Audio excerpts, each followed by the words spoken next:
Supergirl? Sure, why not? Is this the one starring Helen Slater? No, it isn't. Thank God.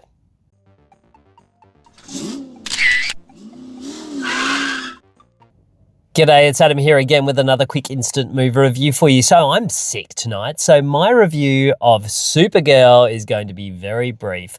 This is a 2026 superhero film starring Milly Alcock and also has Jason Momoa in it as well. And this is directed by Craig Gillespie, the bloke who gave us Lars and the Real Girl and Cruella. So this is the second entry, I suppose, in the rebooted DC universe after Superman, which came out last year with David Cornsweet, and he does make an appearance in this film.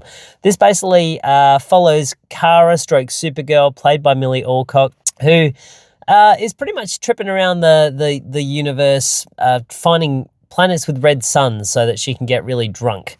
That apparently is what she likes to do to hide some pain, that we find out what that is as we go along in the film.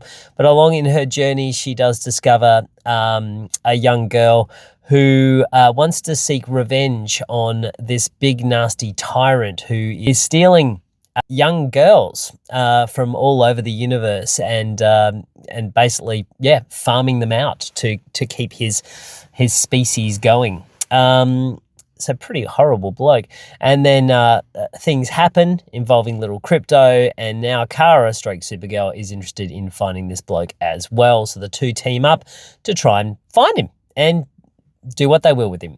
This film is, I wouldn't say it's as bright, it's not as flashy, and it's not as overly as fun as what Superman is from last year. I had a better time with that film, I think, even though that one was a bit more messy. This one kind of is a little bit more earthy and a bit more grounded, and I suppose what we're trying to do with this one is make Supergirl a little bit more relatable, potentially, than what Clark is and what Superman is, in the fact that she is a girl who's a little bit messed up. She's got some past traumas, and she's finding ways of masking them, rather than Clark, who I suppose is, it doesn't have a huge knowledge of his past, although in the last film he does find that and finds things, what's a lie, what's true, rah. But I suppose this grounding, or this base for Supergirl, it's probably a little bit more interesting than the origin story of Superman in a lot of respects. The problem with this, I suppose, and look, let's look at some good stuff. Some of the world building is really good. Some of the characters are really fun. It kind of gave me a little bit of a Star Wars-y vibe with some of these, especially when Kara's on this galactic bus with all of these different creatures. Some of them vomiting, some of them vaping, some of them with babies. It's kind of fun. It gave me a little bit of Star Wars-y vibe, and I kind of enjoyed that creature creation, even though it's a bit few and far between. Some of the stuff that didn't work is that the pacing of this is really off. There's some action set pieces, but then it's really quiet for a long time. There's a lot of talking for a long time. I think in some respects I would have preferred for them not to use the flashback device as much as they did within this film, and just tell it a little bit more linear. Let's just go through it as a little bit more linear, just to try and then flush out the action a bit more and keep it a little bit more consistent. So I think from that point of view, that was probably one of the big falls from this, because it could have been really fun. This could have been even a little bit more closer to your Guardians of the Galaxy type of thing. And whether or not Craig Gillespie was the right director for this, I'm not 100% sure. The whole film was very dark. It was very shadows. It was very muddy. There wasn't a huge amount of color.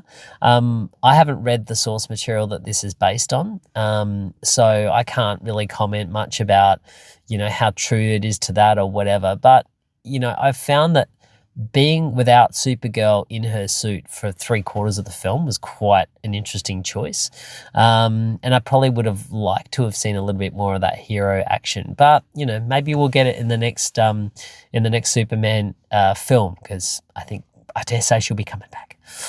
So look, initial thoughts. I thought this was okay.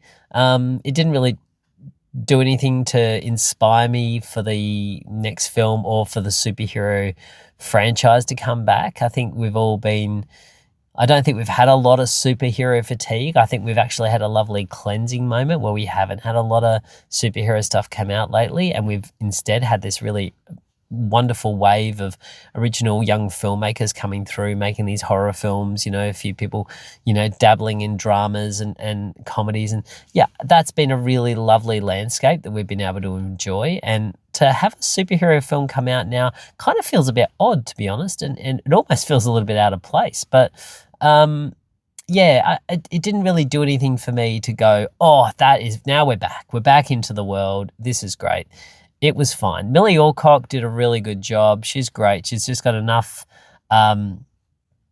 pent-up anger and disappointment and angst to carry this off. I thought it was all right. I'm not probably going to remember it tomorrow, but right now I think it was all right. So I'd probably give Supergirl maybe a 6.5 out of 10, somewhere in that realm. Probably 6 is probably closer. I thought it was fine. It kept me interested while I was there, but I'm going to forget it. And the most forgettable bad guy as well, by the way. He's a bit more like a Russian henchman than a true bad guy. But anyway, there you go. That's my review of Supergirl. Which superhero would you like to see up on the big screen? Maybe we haven't had an adaptation of someone yet, or a villain even. Let's delve into this. I'm not going to know because I'm not a huge comic head, but I'd love to find out who you believe would be a great superhero to have up on the big screen, or villain. Not choosy. Comment below, let me know, and I look forward to seeing you all next time here in my car where I'll be able to breathe. Very exciting. Oh, by the way, looking forward to that. Okay, bye-bye.